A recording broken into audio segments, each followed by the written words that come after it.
Today we're going to dive into Jesus' parables with fresh eyes.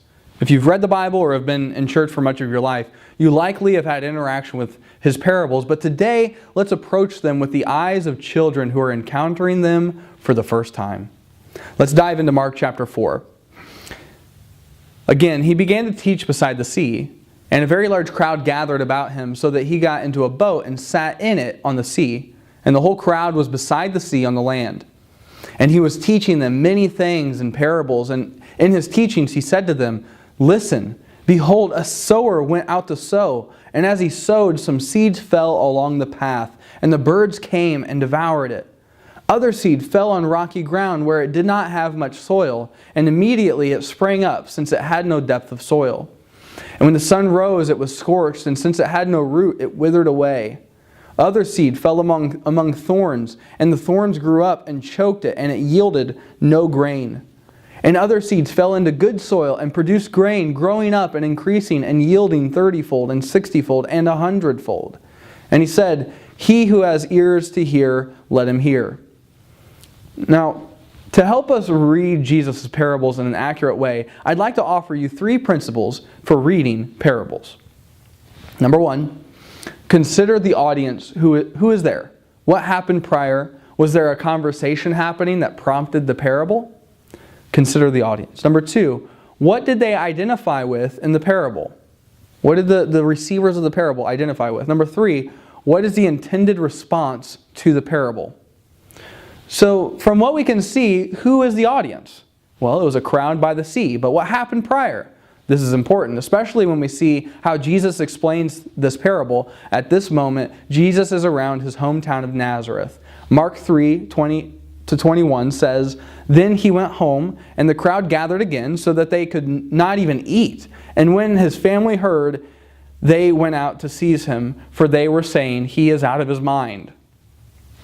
From there, Jesus receives an onslaught of insults from not just his family, but from the scribes from Jerusalem. They accuse him of being possessed by Beelzebul, the prince of demons. He responds to their accusation and continues teaching, and then we come to the beginning of our passage where he has moved location to what seems to be the Sea of Galilee, which is 18 miles away today, a sizable walk. Now, was there a conversation happening that prompted the parable? No, we are simply told that Jesus was teaching. So, what did the crowd identify with in the parable? Certainly the sower and the result of the ground. But what is the intended response? From first look, it seems to be to sow onto good soil. But Jesus does something quite kind for his disciples and for us in the passage following what we're looking at. He explains the parable. In verse 10, Mark 4, "And when he was alone, those around him with the 12 asked him about the parables. And he said to them, 'To you has been given the secret of the kingdom of God, but for those outside everything is in parables, so that they may indeed see, but not perceive, and may indeed hear, but not understand, lest they should turn and be forgiven.'" Now let's pause right there. Jesus refers to Isaiah 6, verse 9, which says, "And he said, 'Go and say to this people, keep on hearing but do not understand, keep on seeing but do not perceive.'"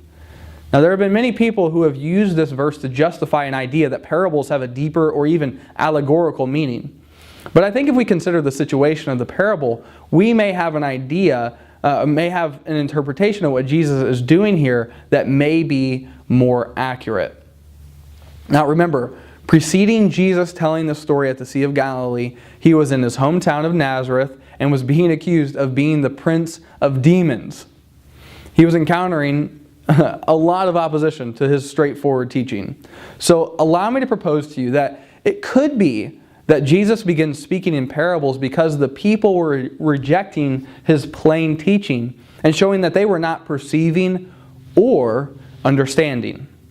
So let's keep going. Mark 4, "And he said to them, 'Do you not understand this parable? How then will you understand all the parables? The sower sows the word, and these are the ones along the path where the word is sown. When they hear, Satan immediately comes and takes away the word that is sown in them. And these are the ones sown on rocky ground.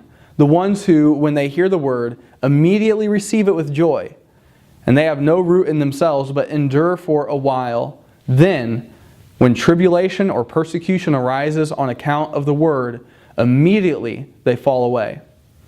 And others are the ones sown among thorns. They are those who hear the word, but the cares of the world and the deceitfulness of riches and the desires for other things enter in and choke the word, and it proves unfruitful. But those that were sown on the good soil are the ones who hear the word and accept it and bear fruit 30-fold and 60-fold and 100-fold. So for Jesus' hearers, they understood the idea of the sower, but they had trouble understanding what was being sown. Jesus explains that the seed is the word, his proclamation of the good news. The different versions of soil are the receptivity levels of the people to the word Jesus is teaching. So, before the intended response to the parable seemed to be sow to good soil, but the intended response now seems to be what? Be the good soil. Then, when it is time for them to be the sower, realize that not everyone will receive it. So that's a little case study for you on how to read parables. In our activity for this lesson, we're going to dive in and do this ourselves and just look at another of Jesus' parables.